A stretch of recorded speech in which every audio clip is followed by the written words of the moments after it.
হ্যাঁ, রিশাদ আমাদের one of the কি বোলার। সো কম্বিনেশনের জন্য হয়তো রিশাদ খেলছে না, বাট মাত্র 2টা গেম গেল, আমরা রিশাদ অবশ্যই আমাদের প্ল্যানে আছে।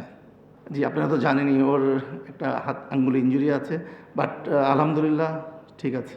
টি-20তে বা অন্যান্য যে কোনো খেলায় ইনে রোজ যদি উইকেট পড়ে যায়, ব্যাক টু ব্যাক আমাদের 2 জায়গায় পরপর 3টা উইকেট গিয়েছে, আবার নিচে গিয়েও পরপর 3টা উইকেট গিয়েছে। তো ওই জায়গাটায় পার্টনারশিপের যেটা প্রয়োজনটা ছিল ওইটা আজকে হয়ে ওঠেনি।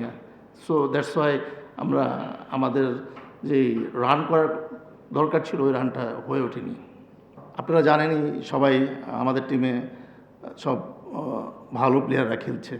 সো এই জায়গাটা রান হচ্ছে না, গত ম্যাচও হয়নি, আজকেও হয়নি।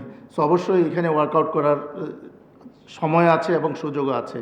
আমরা এটা নিয়ে সিলেটে আমাদের হাতে 3 দিন সময় আছে, আমরা এটা নিয়ে কাজ করব অবশ্যই।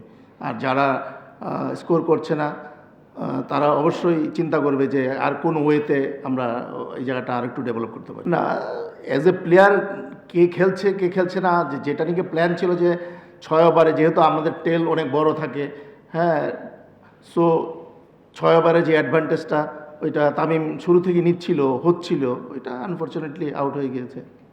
দেখেন সবাই প্রফেশনাল প্লেয়ার, হ্যাঁ, আর সবার আগে টিম ফার্স্ট। টিম কি চিন্তা করে যে টিম কি কম্বিনেশনে খেললে টিম জিতবে। সো সেই ক্ষেত্রে হয়তো আজকে নাইট ম্যাচ ছিল বা অন্য কম্বিনেশন করতে গিয়ে রিশাদের খেলাটা হচ্ছে না। বাট আমি আগেও বলেছি যে মাত্র 2টো ম্যাচ হলো, অনেক সময় বাকি পুরো পড়ে আছে খেলা। সো রিশাদ অবশ্যই খেলবে, রিশাদ আমাদের কি প্লেয়ার।